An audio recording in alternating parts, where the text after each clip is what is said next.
today is just going to be uh, introductory class to what we are going to be doing here.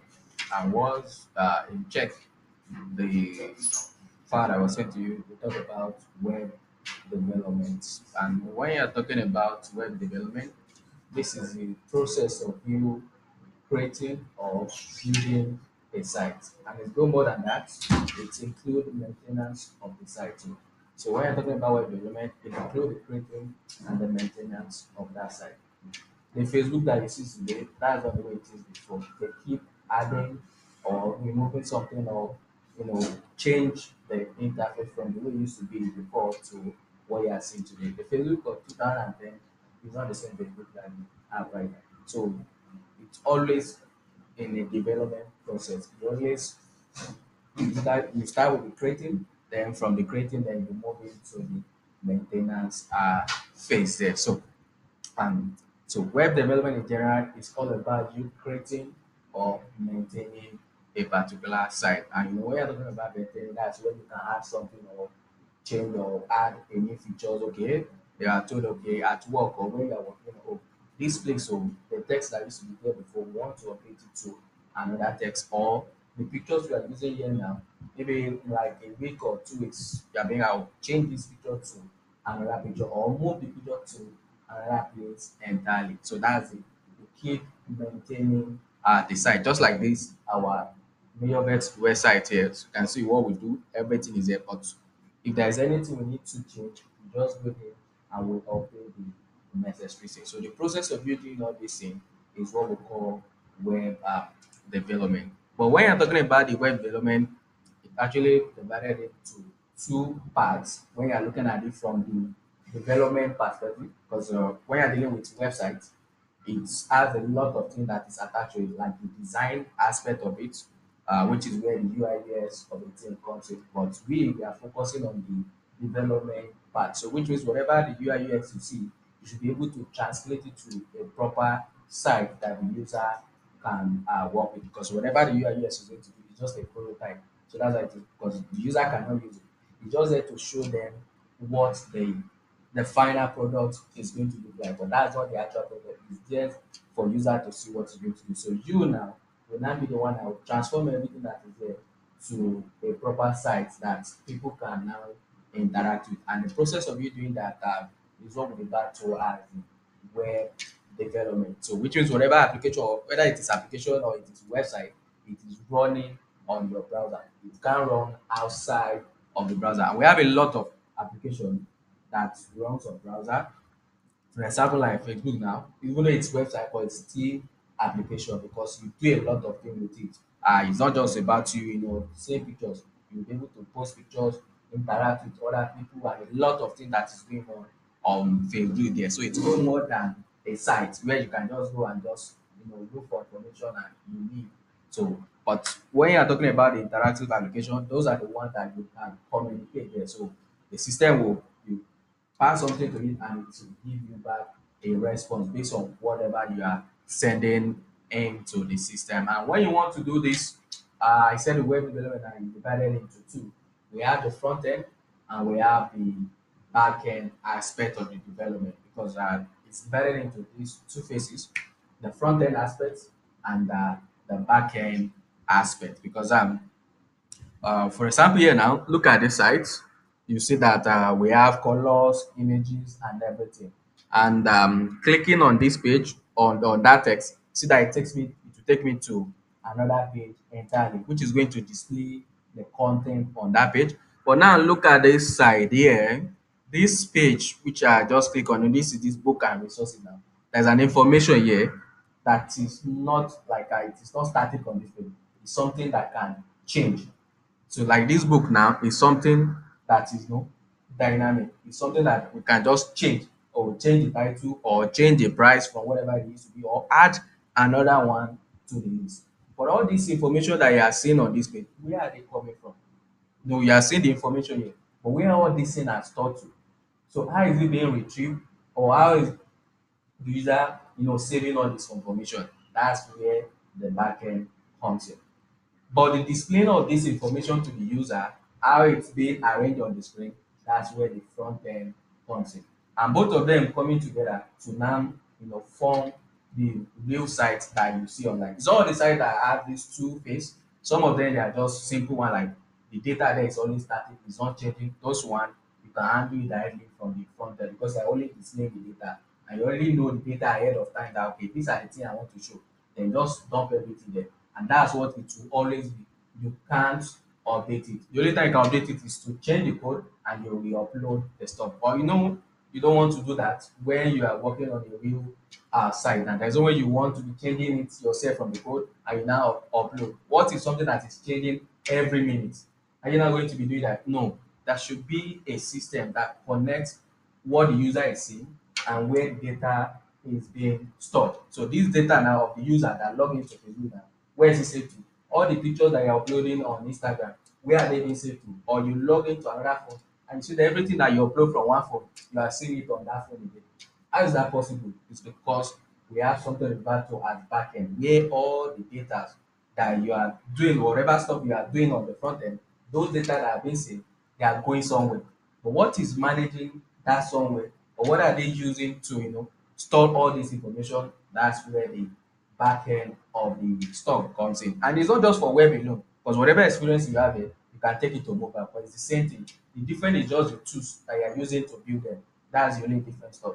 So when you have experience on the web, that experience you can take it to mobile too to develop a mobile application because you already have experience of okay, the front end and the back end. The difference there will not be the language or the tools that you are using to develop the two of them. And that's why it is very important that I explain this. Not just jumping into code directly. Sometimes I can just okay, open an editor and start this is what you need to do to just generate the code and that. But it goes more than that. Even when you want to apply for a job, you still need to pass some state of interview before you start do all this work. So you should be able to know the difference between what is web development, what is front end development, what is back end development, and so forth like that. And that's what I'm trying to explain right now because that's the first thing you need to know.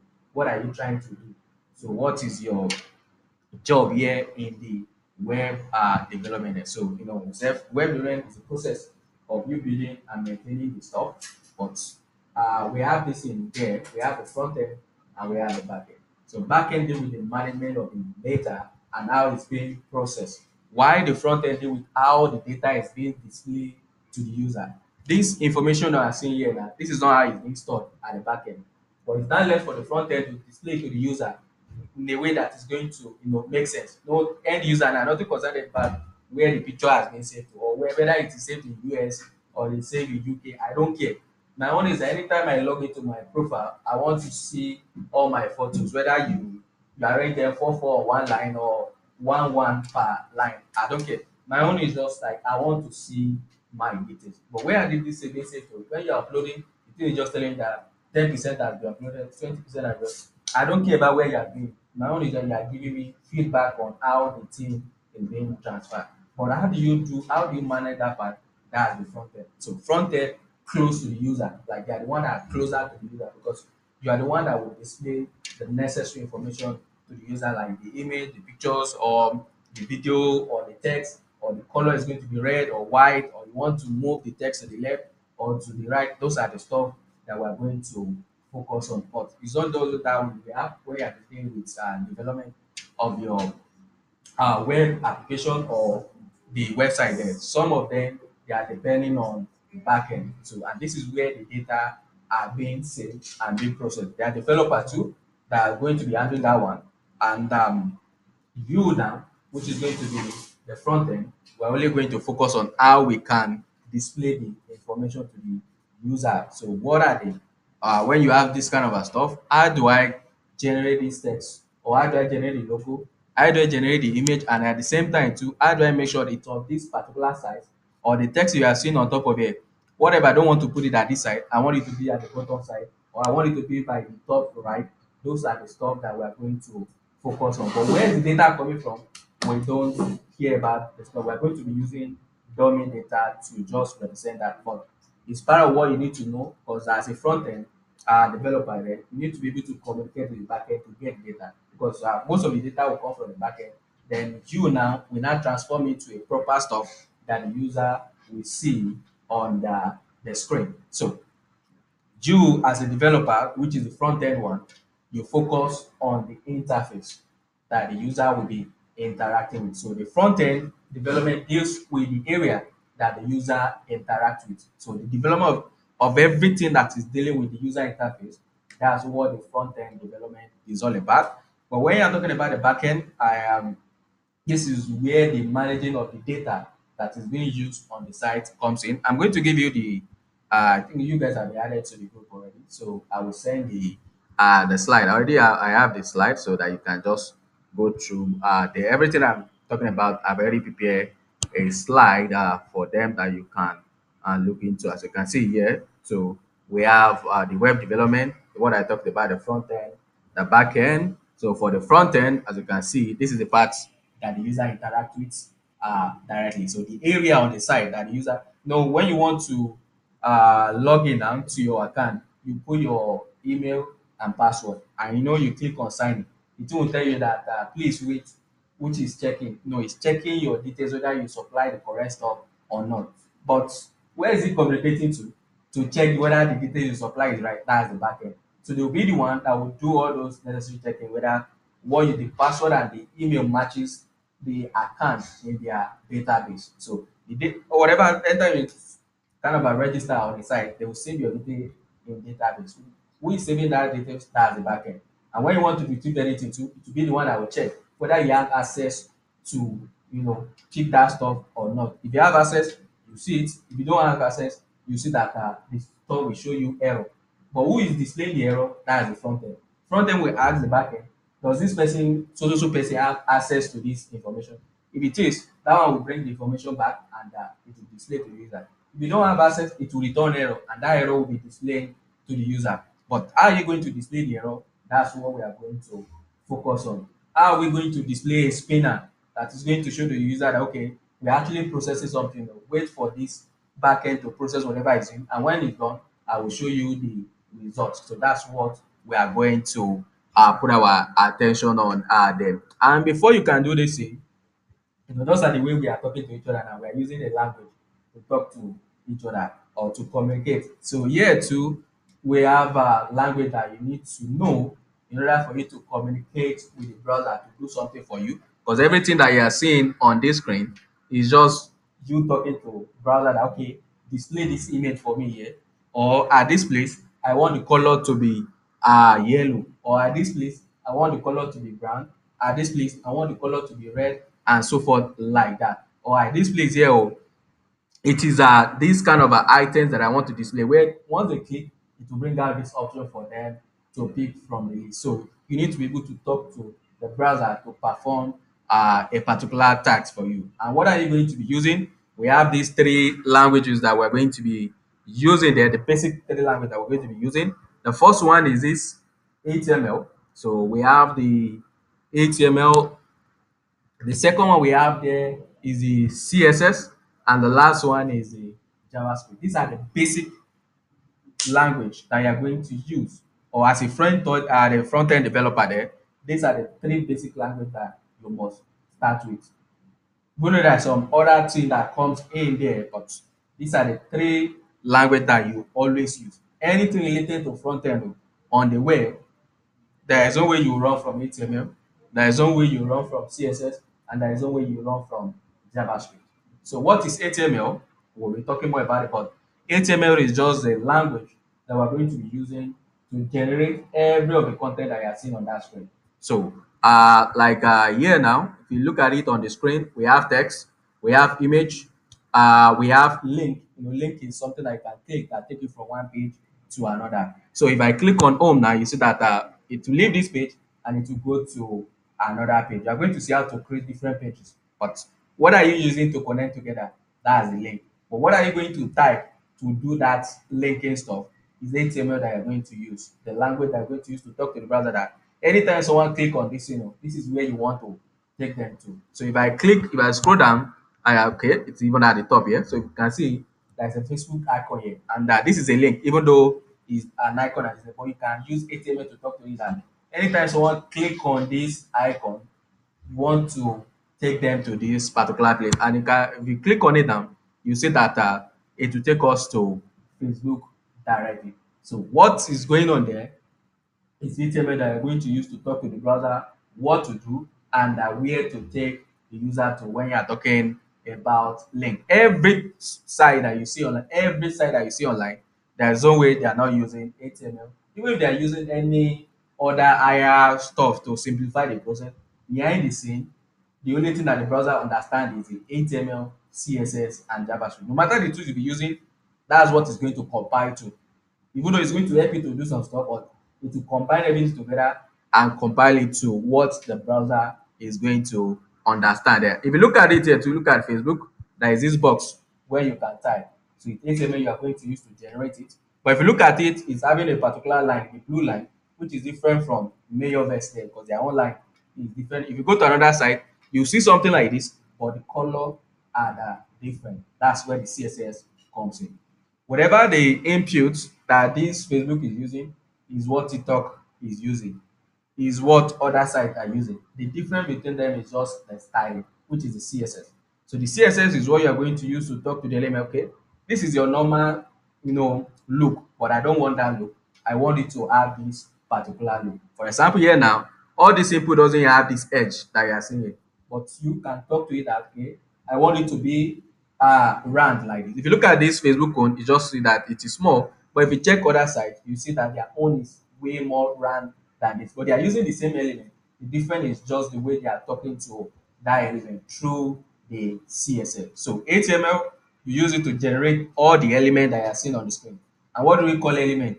Everything that you can see on the screen, even if it is text, it's still element. Anything you can see on the screen, they are referred to as element. Whether it is text or it is image or video, everything to us in HTML, we call them elements. So when later on when you say, oh, I want to generate the heading element or I want to generate video element, just so that whatever you are seeing on the screen, they are referred to as element. But those elements they have a particular look that they used to give.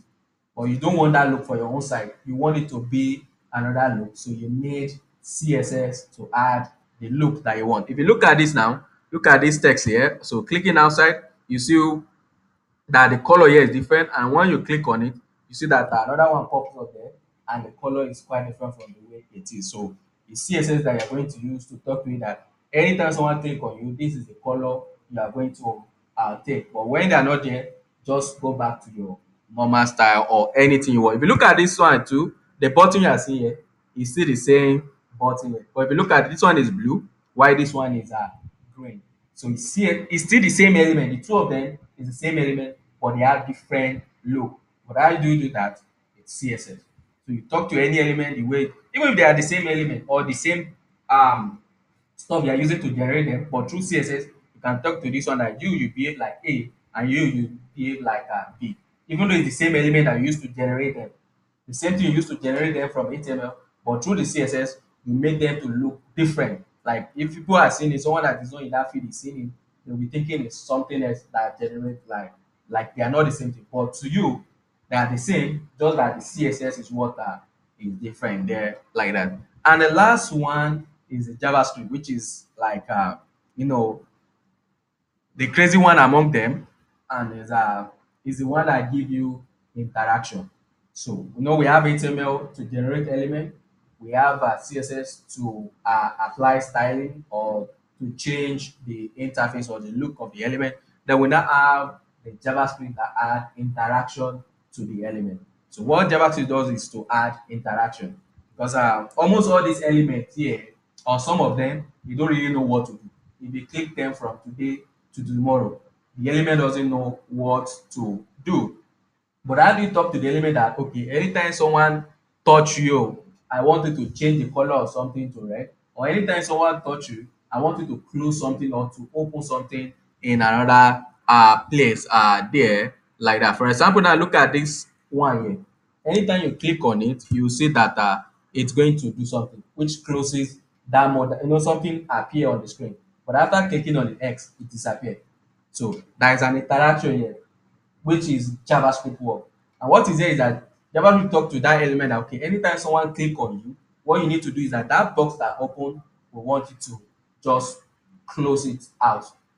But how do you do that? You are going to see all these things that I'm talking about. What you need to do in order for all this action to be carried out there like that. So if you look at this one too, there's an interaction. If you click on it, you see that it's going to do something. And if you click on this one, you see that that one too is going to perform something. But if you click on anything here that doesn't have action attached to them, for example, like this text now, if I click it from now to tomorrow, nothing will happen because this element doesn't know what to do. But you can talk to it through JavaScript that anytime someone select you like this, I want you to pop out something out. Or anytime someone click on you, I want you to do something for me. Or anytime someone double click on you, or anytime someone right click on you, this is the action you are going to carry out. And when you now join these three language together, then you can develop anything you want on the browser. So you can develop anything you want on the browser related to the front end aspect. So using these three languages now, you can develop anything you want. But before you can start developing all these things, you need to know how each one of them works. So now you can see on this page there is this text here. But if you look at this text, it's quite different from this text here. So how do you generate this kind of a text? How do you generate this kind of a text? Again, too, if you look at this text here, you see that everything is centered. But if you look at the one here, you see that everything is by the left hand side styling am. Because by default, everything have the way they behave. But you can now change the look of it. Okay, all my text go to center, all my text go to right or go to left, or I want you to be bold. Like for example, this is bold now compared to this text that you see here. So how do you do all this in? HTML will give you the element, CSS will give you the styling, while JavaScript will give you interaction. So HTML give you the element. You can use CSS to modify the style of the element, and you can use JavaScript now to modify HTML and CSS. That's where this because JavaScript is really powerful. It can modify CSS and it can modify the HTML. It can modify CSS and it can modify HTML. And that's the reason why it has its power. Like it's really powerful. Because anytime you want to build anything that requires interaction, you must know JavaScript. Because that's what you're going to use to talk to the element to behave anyhow you want them to do. Without JavaScript, element cannot do anything. It will just be there, it will display information to you, but it can't receive message from you, can't receive interaction. And you know, almost all the stuff you see online these days, it deal with interaction. And that's the reason why JavaScript is really popular these days. And it's the only one that can do that on the browser. No other language can add that interaction on the browser. So which is something you must know. But when you are working, these three languages here, you're not going to be using them directly like that because when you want to do something that is really large, using the three of them every time like that is going to take you a lot of days or time to complete a particular task or the web that you want to build. What do you do to speed up? Because anytime you want to build anything, there's always a time attached to it. Nobody want to wait for you to build like even if it's going to be like 5 years, there's still time there. You know that you have a target that you have, but there's nobody that wants to build something that it will not be 5 years. No, you build something small now, but you can keep developing. That's why we say web development. So it's a process. It's not just something that you do now and you stop there. You keep updating or removing whatever you want. But there's a particular time that you need to develop what we call the MVP. That you like, okay, this is our product, but this is the feasible one that we have right now for you to see. But later on, we keep adding more features and features into the system there like that. And we're going to see some of the frameworks that we can use to simplify the process of all working with the three languages. Because when you want to work, you don't just use the three of them like that. If you start using them, it will work, but it will take you a lot of time before you complete a particular page that is really crazy like that. Because you have to use JavaScript to start talking to them one by one. But instead of you doing that, we can use something referred to as framework. So framework are tools that are developed on all these languages to simplify the process of you working with them. So instead of you taking 30 steps with framework, that 30 steps now, it might just take you like 5 steps. You can see the difference. That same, like they are going to give you the same result. But when you do it yourself from scratch, it's going to take you 30 steps. But when you use a framework, it will just take you 5 steps or even less than that step to just do that same thing that you are going to do yourself with 30 steps. And that's the reason why we are going to introduce framework later on. But before you can introduce framework, you need to understand these three first, because framework are just developed on them. So they will still be doing whatever you do yourself, but they just attract a lot of people.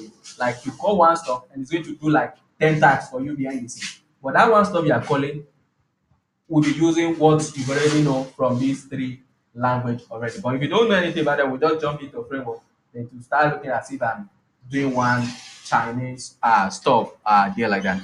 And that's the reason why we're going to start from the three of them first before we now jump in into the framework later on. And the way we're going to move to the framework depending on your speed and how you are, catching up on the stuff. And most especially HTML, there is no problem with that one. It's just you shouldn't spend more than like 2 weeks on that one, even not up to that. So like a week should be okay for HTML, because we don't need to start learning everything by HTML. What we focus on is what are you going to be using day in, day out. Because there's no way you can learn everything. Even me, I don't know everything, but what I know is something that I always use every day for work, and that's what is popular. Like almost all the thing you see here is something that you always see on every site. Is it the logo? Is it the collecting information from the user, maybe to sign in or to create an account? You see all those elements they are using there. You always see that whatever you are seeing on this side is what you are going to see another side.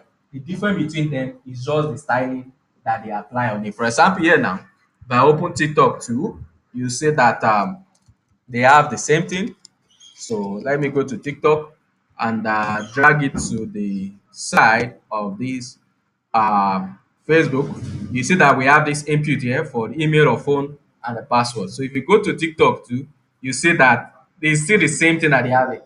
The difference there is that the way they style or they apply the styling to the elements there. As you can see, the color change because I'm on dark mode on my system, so that's why it detected that I'm using dark mode, but it can be in light mode like that. If you look at it, the box that you're seeing here is still the same box that is here.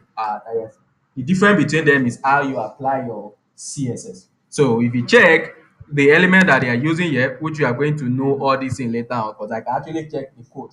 And that is when you know anything about this thing, you can clone any site. And that's what we're going to be doing.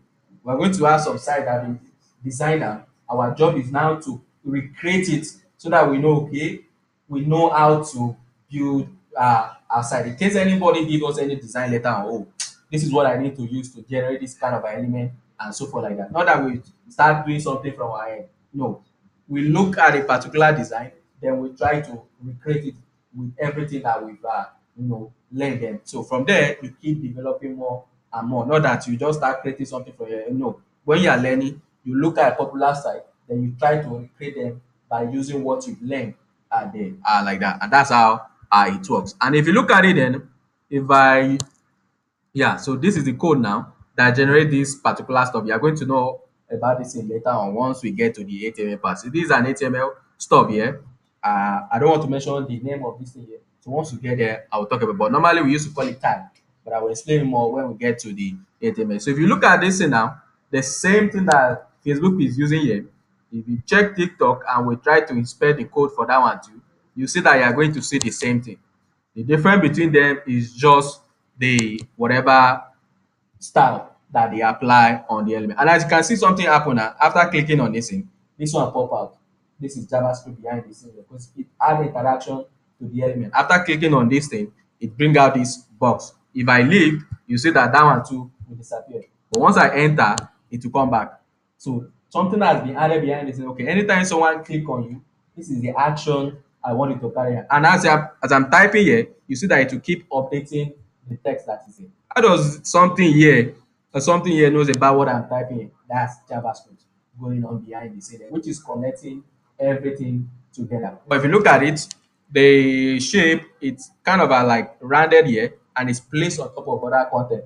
This is CSS. So when you combine the three of them together, that's why you now have the power to build anything you want. And you can't just learn one and you leave the other one. No, you have to combine the three of them together to have that power that you need to build. But if you look at it now, look at what I just typed now. If I type Nigeria here, you see that it will list everything related to Nigeria are here. So which means these are kind of the search other people have performed on their side. But where does this thing get this information from? You know that it takes some time before this one was displayed because it's communicating to somewhere to get all this information. So where is it getting the information from? That's the back end of this side. But you know you are displaying the video, the image, the views and everything. The display here to the user, that's the front end, which is what we're going to focus on. Like how can you place all these things side by side like this? And it's going to be in this kind of a shape and so forth like that. That's what we focus on. But where is the data coming from? We don't care about that for now. But later on is part of what you need to know where the data is coming from so that you can now display it to the user. Because I'm going to talk about that when we are talking about how to connect with the API. So when we're connecting with API, but what is API? All those things we talked about them when we get there. But before we get there, you need to understand how to generate all your elements on the client first, which is so when I say client, that's the front end. And when I say our back end, they are just sitting. And all this, I already put everything inside the slide. Once I say we have the client side and we have the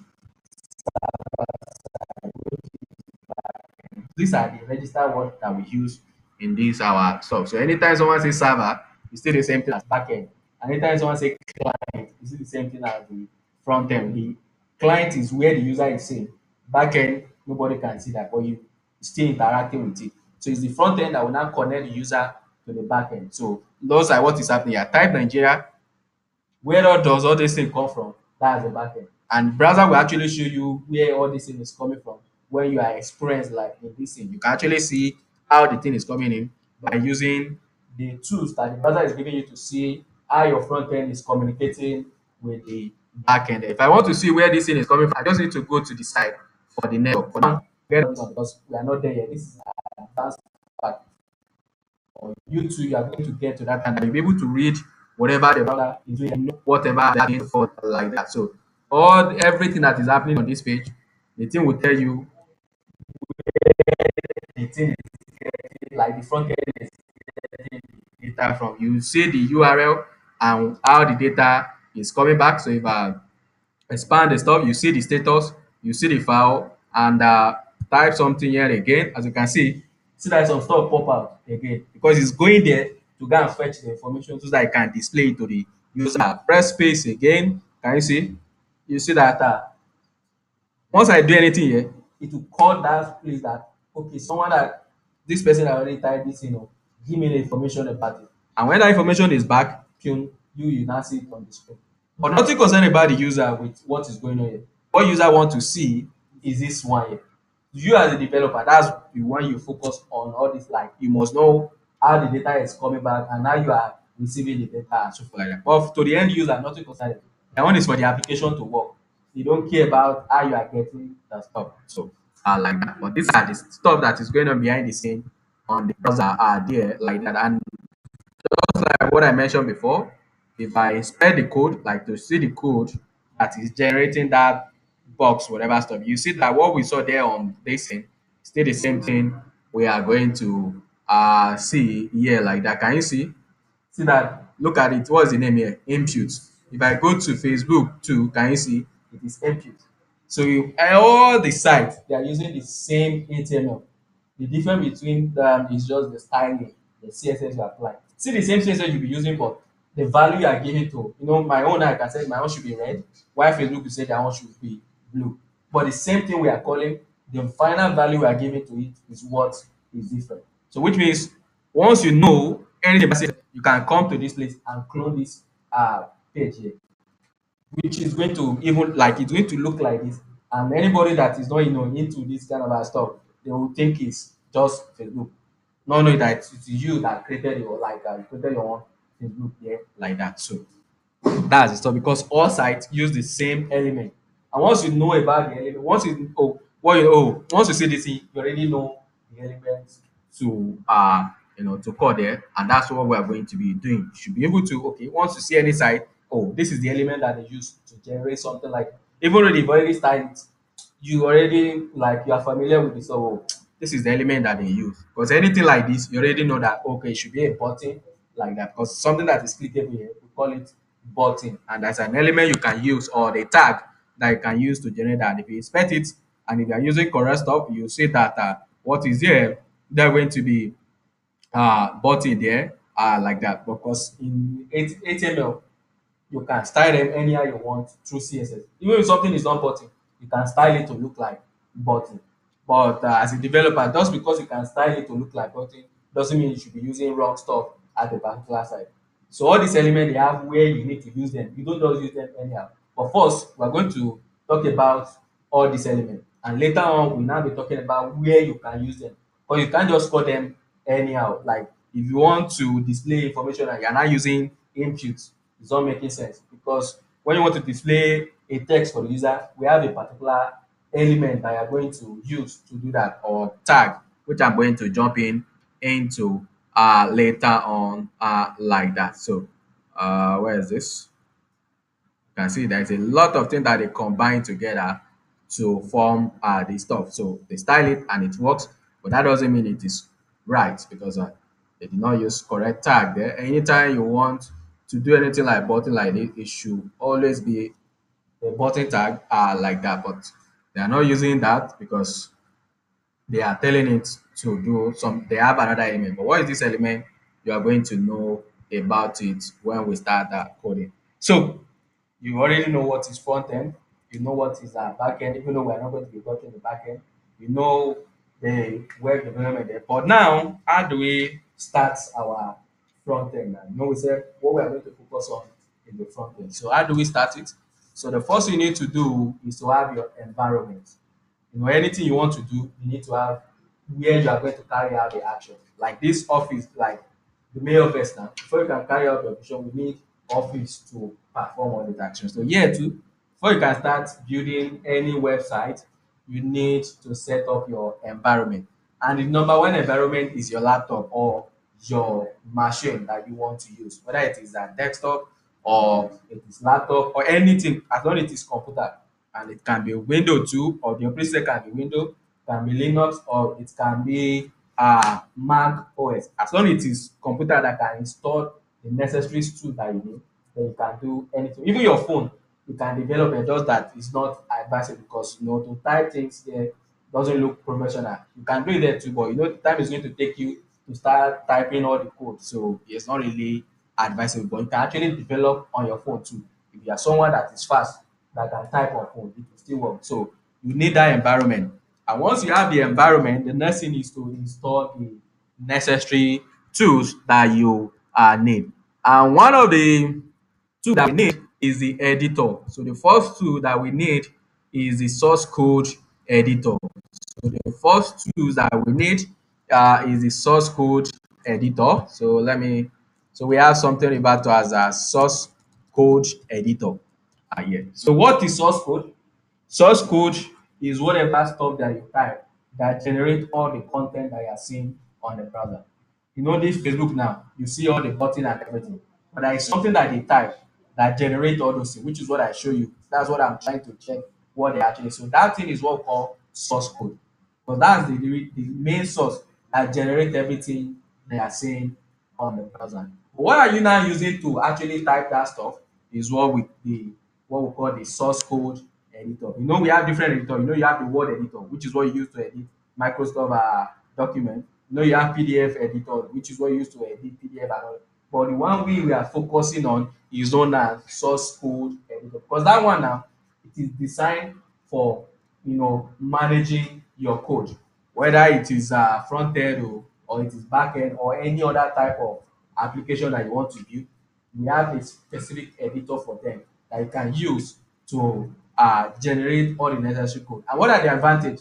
The advantage is that they come with all these like plugins or tools in them too that you can use to fast track your development. Anything you want to type, you don't need to complete them. They will give you suggestion or they will give you how to complete. That's why they are source code editor. They are not just normal editor. So they will format your code in a way that it's more readable to you. Because to computer, nothing concerning whether it is readable or it's not readable. As long as you type the stuff it's expecting, it will work. So whether you put it on one line or you put it on body line, it doesn't care. Computer can read the stuff. But to you that is developing the code, you need to arrange it properly so that it will be readable. Even though the thing is still some gibberish that you be typing, but still to our own word now is not gibberish. It's still like we are speaking normal English. So we still be able to read. Just like English, you need to punctuate, you need to put comma, you need to put full stop and so forth like that. So yeah, too, we need something that can do this thing for us, not that we be the one that will be doing ourselves. What we want to focus on is the application we are trying to build, not to be focusing on formatting the code. So we need a tools that can do all this thing for us. And some of these editor that I will be showing you, they come with all this thing out of the box. Even though some of the things that you don't have right now, you can still incorporate into them by using a plugin or extension, depending on the editor you are using. But when you say source code editor, these are editor that are designed for coding. So they are there for you to type your code there. And we have a lot of them that you can use. So when you are talking about this, there is something that I skip, which is IDE, but for now, we're going to forget about this one, which is this one is just it's inside the slide too. I have it there. So I just skip it because we are not going to be using it. So that's why I skip it. But the one we're going to be using is that source code editor. But if you check the slide, you see that we already put all this in there. So we have this ID, so which is just like a standalone software that comes with source code editor and some other tools that you can use. You don't need to start installing any external stuff. Once you install it, it already have all the necessary tools to build your website. You don't need to start looking for the one that will highlight your code or the one that will format your code. And everything is already there. It have all the tools you need. If there's any error in your code, it will tell you where the error is coming from by even pinpoint the stuff for you there.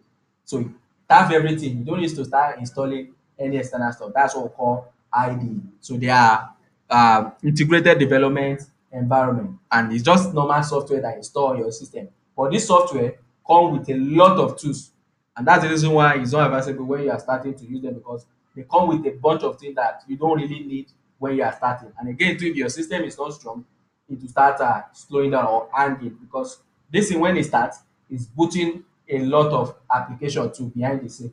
Even though it's one application you start, but it's running some other thing behind the scene there. And we have a lot of them that you can have depending on the language or the application you are trying to build. For example, now if you want to build for Android app now, we have something referred to as this Android Studio. This is an IDE for building Android application. So it have all the necessary tools you need to build Android.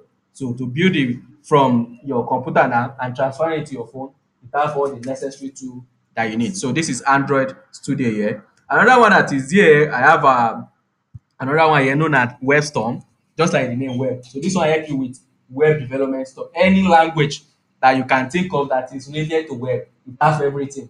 And the setting of you just click on a button and it will set up everything for you. But the problem with a lot of them is that it comes with a lot of things under it. It will start slowing down your system if it is not strong. And even sometimes it will take time for them to boot up because it's loading a lot of things. It's already loading already. If I go to desktop, it should kind of show their logo and it's not even loading yet. And once the thing is done, you see it, it will load, and once it's done, it will show you the interface. It's alert for you to click whatever you need from it. Whether you want to develop your normal HTML, CSS, and JavaScript, have everything inside. Or whether you want to use other frameworks that I talked about that simplify the process for you, it have everything inside. You only just to click and it will do the setup for you instantly. But we're not going to be using it, as you can see now, because I'm recording and everything that is running. It will take time before it load like that. But the one we're going to be using is just normal source code editor. This one is normal source code editor, but you can actually turn it to IDE too by installing. This one doesn't have everything out of the box, but it's have extension that you can use to upgrade it to the level that you want it to be. You just start with the basic stuff, but you can upgrade it to any level that you want it. It's not like the IDE that it already have everything, that you don't even need to start installing things. It's there already. But this one, it have minimal stuff that you need, but you can now upgrade it to the level or by adding some other extension there like that. And what do we need to do? What we need to do is just to go online and search for that editor, which is VS Code. It's known as a VS Code. I know you have it already, but just type VS Code. If you don't have it on Google, it's the number one stuff you are going to see, because this is it's a popular and it's a standard editor for all like industrial. There's nobody that you want to see these days that is coding. If that thing is not like something that requires a dedicated ID on its own, you always see that they are doing it from VS Code. Even Android, whatever application you can develop, it just like cannot run it directly. You need Android Studio because that's the only one that have the necessary tools you need to build the Android application. But you can still type the code of Android inside it. But when you want to actually build the final product, you need the ID that is developed for that. So VS Code is the industrial standard editor that you can. There's a lot of that we have other editor that you can use, but is the industrial standard because if you have any problem or anything that you want to do there, there's a lot of extension that you can install that people are already. That is why you use what people are using because a lot of people are already developing some stuff for it to make it more compact to whatever you are doing. Whether you are dealing with the web or you are dealing with backend, they have a lot of tools that you can install there to simplify some stuff for you. So what you just need to do is to click on the download part, and once you click on download, it will take you to the download page. And once you get to the download page, just download the one that is meant for your operating system, which is supposed to detect it by default. If you go to that page, and if it's not detecting it, it will show different operating system for you. But you know that if you're using Windows, you click on the window one. If you're using other operating system, then you click on the one that you want to have there. And once you click on it, the next thing is for you to install. And once you install it, you have it directly, just like the way you have normal application that you install on the system. And once, please, it is Visual Studio Code though, because there is Visual Studio. They are not the same. Look at it here. This is what we call Visual Studio. See that their icon want to look the same here. So this one is the IDE where this one is derived from. See that the icon are actually the same thing. This one is inside this. This is a full IDE. Now, when you talk about IDE, is software that contain all the other tools like the source. It contains source code editor. It contains something referred to as debugger. This is what you use to look for error in your coding in case there is any error, and some other necessary tools. So this one have everything. So this Visual Studio Code was extracted out of this one. So it's an editor here before that Microsoft now extract it out for people to use, because this one now, if you want to use it, you have to pay. Almost all the IDE you have to pay because it comes with a bunch of tools that are not free. So even though that's why you don't need to install anything again because they've already put everything there. You only just to install that single software and install other one for you automatically. But you need to pay before you can use some of them. They have free one, but they are not that like to get to a level you will not be able to do anything. You need to pay to, like, for example, now if I click on this and open it, you see that it will show you to buy the stuff. But with this one, it's free anything. So just go there, click, and once you go to the download page, then it will bring it out for you. Let me check my network. Yeah, it should load now. Let me reload everything. So once you go to the download page, you select the one. But as you can see, it is a window. So you select your operating system. We are window. Then you select the the type, whether you're using 64 or 80. But most these days, what you always see is, can see they've removed the 32-bit system. What you always have these days is 64-bit. The 64, you don't even need to click on, just click on this one directly. Or if you want to download, but most majorly, just click on this one.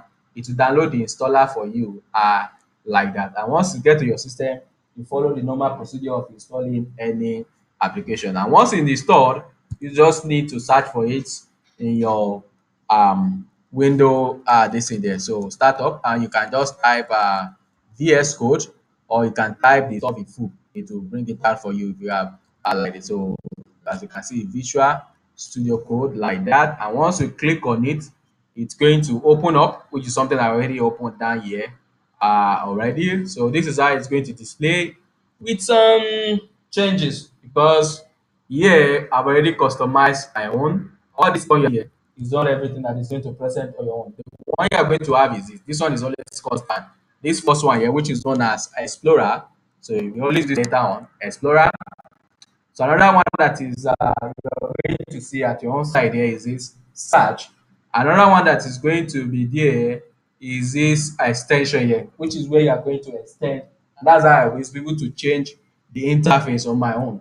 See that my own color will be different from your own. color. And from your own side, at the bottom side, depending on the theme that you pick, you see that it will be blue color. But my own, I've changed the theme, I've changed the font, and changed the icon. This is not how your icon is going to be. The text will be the same, but the icon are not the same. So can see my own extension, but your own extension is going to be four. It's going to be like a block, the four blocks. So that's how. And the reason my own like this because I've changed the theme, which is something I can return back to original stuff. I go to the previous and under the theme you can pick the color theme, then you change. As you can see, what I'm using right now is Andromeda here, but if I want to change it, as you can see, it keep changing based on whatever theme that you want to use there. I like that. But it's still the same functionality. The text is what matter there. The icon is not the major thing, and it's something that you can change later on because there's some extension we are going to be installing to fast track the development that we want to do. So this is an editor that we need in order for us to be able to develop our web, which is just starting from the basic, which is the HTML.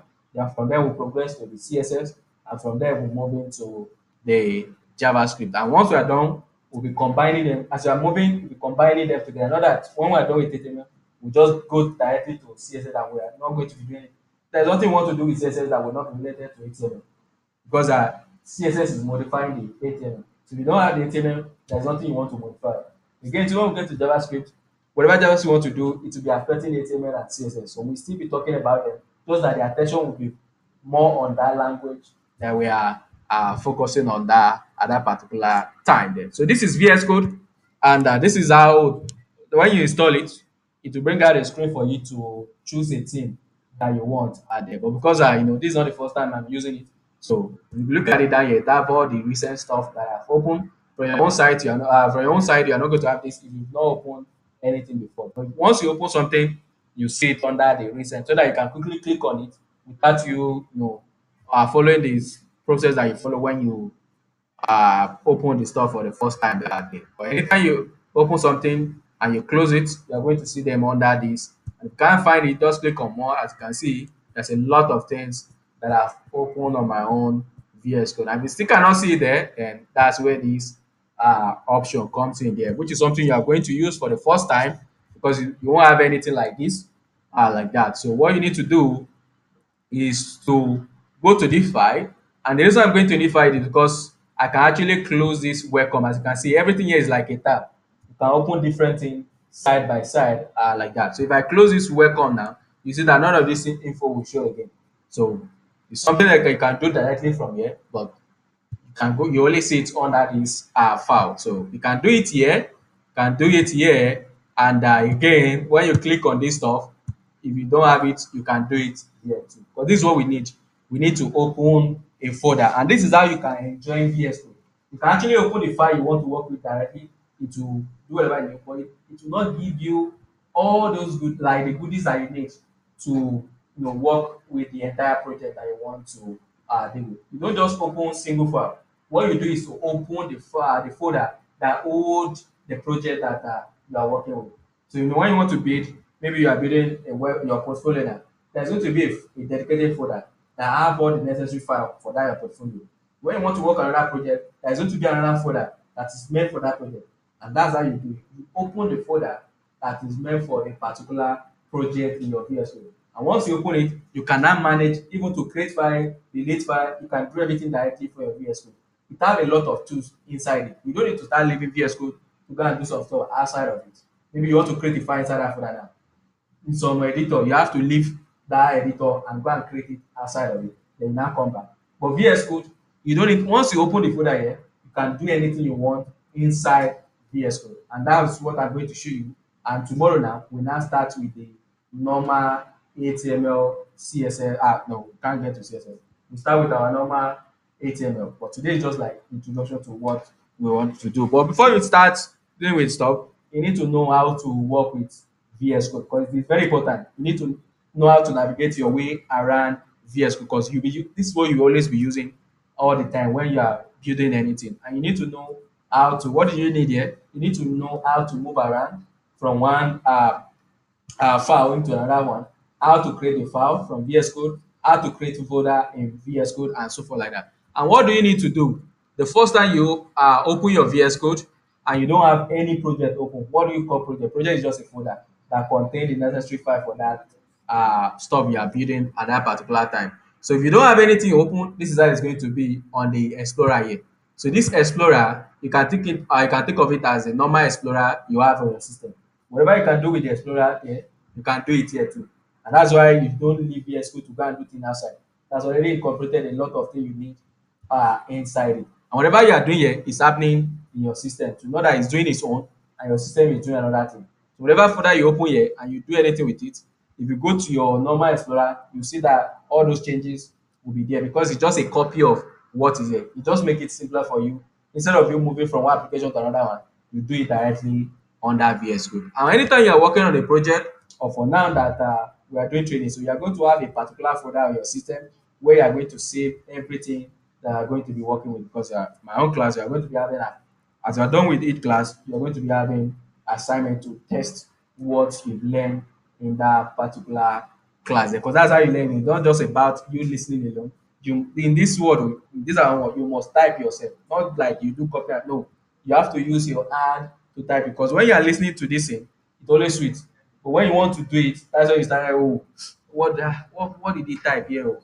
But once I do it, and later on YouTube you take as like take home assignment, and YouTube you started you see that you like some stuff there that will not like I will skip, but through that assignment, that's when you are going to ask some question I will now explain because there is no way I will explain everything in the class, but some stuff are going to come out from the assignment that is going to be given to you. And so when you now oh this thing why is he doing like this? Oh, this is the reason why it's not like that, and this is what you need to do for this thing to work the way you're expecting it to work, and that's how it's going to be. Oh. So like that. So to work with VS Code or the whatever project you want to work with there, you need to click on this open folder, and you can do it in different way. So you can click on this Explorer here. So it's a toggle. If it is not open, if you click on it, it will open. If it is open, if you click, it will close. So you can do it from here.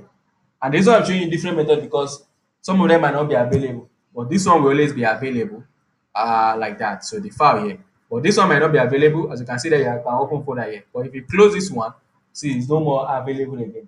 You can do it here. If this one too is not available, because this one will not be available if you already have something open, so it will not be available. So you always see it here, which is this open folder. So whatever project you want to work with, you need to go to the folder that contain that project and you open it.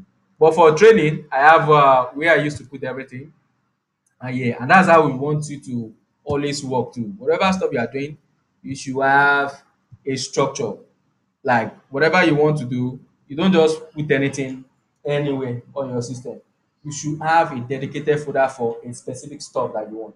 And anytime you are looking for something, you already know which folder to open. Like my own now, since I want to take a class, I already know where I used to put anything related to training. And as you can see the name here, it is known as training.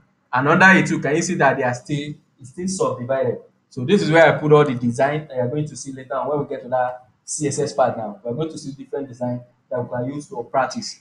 Again, for the doc, which is what I'm using to explain this in, I put some of them here like that. As you can see, I have the front end, the back end, and this one because it's not only front end that I take. So, and for the student, this is why I put whatever student I want to take. And as you can see, for each student I used to take, there is a dedicated folder for each one of the student here. So anytime I want to work with that particular student, I already know what to open. I don't need to start looking, oh, is this where did I put this guy file or where did I no. Each student, as you can see, the folder is named according to the name of that student there. So if I want to deal with anything with Mayoverse, because you are not the only one I'm thinking, I see other classes I'm thinking. As you can see in front of them, there's Mayoverse training, there's one with 2, there's one with 3, there's one with 4, and so anytime I want to take a class, I already know which folder to open. So for this one too, I'm going to create another one. This is our first class, but next time now I don't need to create a folder again. I already know the folder to open there like that. And majorly I won't even come here because you know anything anytime you open anything in VS Code, it will show you under the recent. You can quickly click on it. But if you don't under the recent, you can or just click on it. It will open your Explorer. You go wherever the folder is, or if you don't have it yet, you create it there like that. You can name it anything you want, but I will advise you to name it as web training, like that. And please, when you see all my naming stuff, you see that there is no space in any of my naming here. Anywhere I'm supposed to add space, as you can see, I put underscore. Right now, this thing, because you are using window, it won't cause any trouble. But later on, when you want to make your site to be available to people later on, because whatever stuff you are building on your system, you want to make it available. We're going to talk about that one later on when we get to that part. And it is known as this is what we call it deployment. So if you once I send this note, you are going to see all of them there. So as you can see, we have this publishing or deployment here. So which is the process of you making sure that make that this your site that you just develop on your system is available to people to see. Because whatever you'll be doing now is only on your system is going to be. Nobody can see. The only body that can see is people that have access to your system. But when you develop anything, you want to showcase it to the world. Anybody should be able to see it anywhere. Just like the way you can type Instagram.com on any phone or any device and you see it. So you don't need to go to who develop Instagram before you can see their site. So you too, you are going to do that later. But the naming here that you'll be using, it's going to cause a lot of trouble later on when you are making it available online. And that is why I already talk to my student that whatever naming you are creating, make sure that it's not having space. Anyway, it's supposed to have space, it's either you close that space or you use something to bridge. And what we normally use to bridge is underscore. You can use iPhone too, but that one too used to cause some problem on some operating system and like that. But the one that doesn't cause problem is the underscore, and that is why you see that here I always have underscore to bridge any name. If you look at the Mayoverse training now, there is a underscore between this Mayoverse and training. So you can create the name or with space on your system right now, you don't have problem. But when you want to make it available later on, that's where you might when you now want to type it on the browser, you might have forgotten that there is a space there. Then you now go and type it with that space, and the thing will not tell you that it doesn't know what you are looking for, like that. But this will work on my system. After I now put it online, it's not working again. Why? Because you now have a space, and that thing doesn't know how to pass the space, or you forgot the space, or the user that want to click on the thing forgot to add the space or add more than what they're supposed to add. And that is why it's not good that you put space in your folder. So yeah, I'm going to call this one yes, so I'm going to call it Mayorverse, then training, and I will put 5_5 like this. But you can call it web training, but that your web and training, there's going to be a space, so you bridge it with underscore there. So once you create a folder and you rename it because you don't want to use any name that is not okay. Normally, it's going to generate new folder for you, but you rename it to whatever you want. And once the thing has been renamed there like that, so what you need to do is to open it, uh, click on the folder and click on select folder. And once you select it, you see that VS Code is going to load, like it's going to reload itself. And once it's reload, you see that it's not showing the name of the folder. So whatever folder you open, if you have any folder open in VS Code, you are going to see the name. As you can see, this is my own here. Go down. So this is my own here. So this is folder that I open. Any folder you open in VS Code under the Explorer, you are going to see them here. But right now our folder is empty. So it's empty. But how do you create a file or how do you create a folder inside it? So VS Code actually give us these two options that you can use. The first one is to create file. The second one is to create folder. But whatever you are creating here, it will happen inside the project that you open. So if I click on this file here now and app, if I just say index.html, what's going on? Index then .html here. So this file now, even though we are creating it from VS Code, it's going to save it under the project that I opened in VS Code. So the first one is to create a file, and the second one is to create a folder. So this second one only creates folder. This first one can create file and it can create folder. But for now, just know that it can create file because it can create folder too for you. But that's the way we used to do it. But for now, just know that it's used to create only file. But later on, it can do both. And this second one can only do folder. So that's how it works. And once this thing is created, you are going to see that it will appear under, because the way it arranges its own file is like a tree. It's not like the normal Explorer here, that if you go to Explorer, you have to click on the folder before you see what is inside it. But here, you are going to see everything directly, because it will list out everything for you. And that's the difference between this Explorer here and the normal Explorer. As you can see here now, before I can see anything inside this one, I have to double click on it first. And once I double click on it, that's where I will see what is inside that folder. So if I want to see what is inside this Mailverse training file now, I just need to go to where it is, which is going to be under student.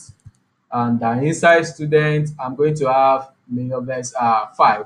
And inside Mailverse 5, like that, that's where I'm going to have this index. If you look at it now, the file that I have here is going to appear, because this is just a copy of this Explorer. Whatever you created, you see it here directly, instantly, there like that. So you can create file, and at the same time, you can create folder. But if you look at my own, this is showing this icon, your own icon will be different, because your own will be using the default icon. But my own, I've already customized it. That's why it's showing like this. But for your own side, for the folder, what you're going to see is arrow. For the HTML, this is not the icon you are going to see. The icon is going to be like this. For the CSS, it's just going to be hash. But for my own CSS, it's different because I've customized the icon. So this is a folder. So to create folder, just click on the second icon, which, as you can see, the name is new folder. For the first one, it's going to create the file for you. But there is something that you need to know about VS Code. And that's why I'm explaining now, because later or tomorrow now, we are jumping directly to HTML. So I won't be talking about how to create a file again. The only thing we'll focus on is the HTML stuff out there. If you look at it here now, in VS Code, anytime you create something, there's going to be a line around it. Your own is going to be blue line, but because of my own thing, that's why the line is this color here, this gray color. But your own side is going to be, so anytime you click on something, or so this is what this thing is telling you. It's telling you that this thing is the current stuff that is selected. But this thing is very important when you are creating the file and folder, and there is something there before. So right now, what we want to do, what is here is that this index is not inside this folder. Both of them, they are under this Mailverse training file. But what I want to do right now is I want to create something inside this folder. So before you can create anything inside a nested folder, you have to select that folder first. And how do you select the folder? Just click on it. And once you see that line around it, it means that is the current folder. And whatever you do with these two icons, it will happen inside that folder there. So which means I create a file now, it will put it under this folder.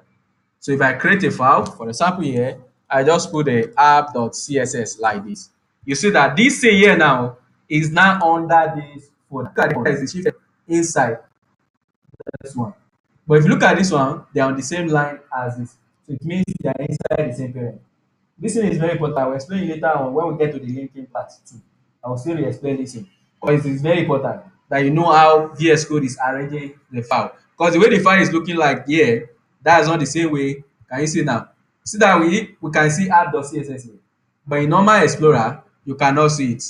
The only time you see it is when you open the folder. That's where you now see it. But in VS Code, it arranges everything like a tree, where you can click on it to close or click on it to open. And I said that anytime you want to put any file in a particular folder, you have to click on that folder or whatever that is inside it first. So if I want to create another folder now, but I don't want it to be inside this folder, I want it to be inside Mailverse training 5 now. That's the main parent folder. So you have to click empty area. That is, can you see now that the line has changed? The line is down around everything. So when the line is around everything, whatever you are doing with these two, it will happen inside the main project folder. But if the line is around any of the stuff that is inside it, it will put it inside that folder.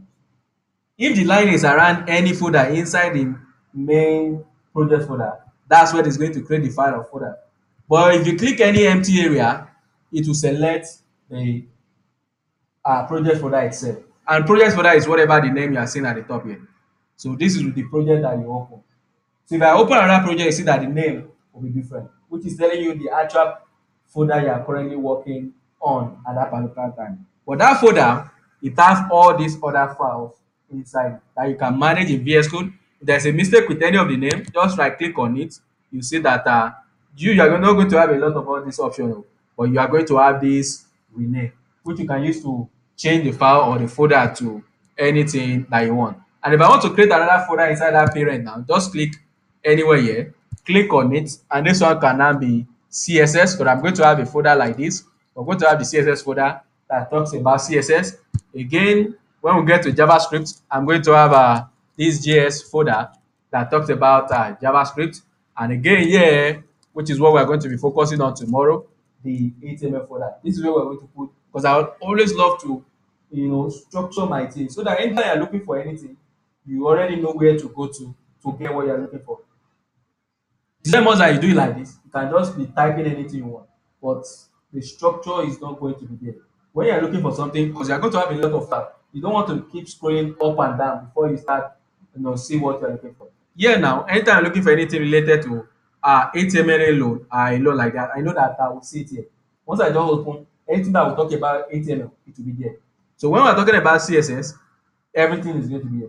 When we're talking about JavaScript, everything is going to be here. And again, later on too, we're going to have a folder here known as projects. So anytime we need to deal with a particular project there, so you are going to have. But for your own side, you are going to have another folder there known as assignment. So that's where you'll be keeping all the assignment that is going to. So you now, you are going to have another folder here, which is going to be called assignments. So and inside this assignment, that's where you'll be putting all your assignment too. And but this assignment too, we have a subfolder under it. But for my own, I don't need the assignment like that. So this is the one that we have. So this folder, I don't really need it. It's just to explain that you can create folder or file. I don't really need it. The folders that I actually need here is this CSS, the HTML, the JS, and this project folder here. And once you create any folder, please, please look at it first. Once you create any folder, when you want to put anything inside them, click on them, click on that folder first before you click on any of these two. If you don't click on the folder where you want to put the file, wherever this line is, that's where VS Code is going to create it. So if you want to put something inside project, make sure that the line is around the project.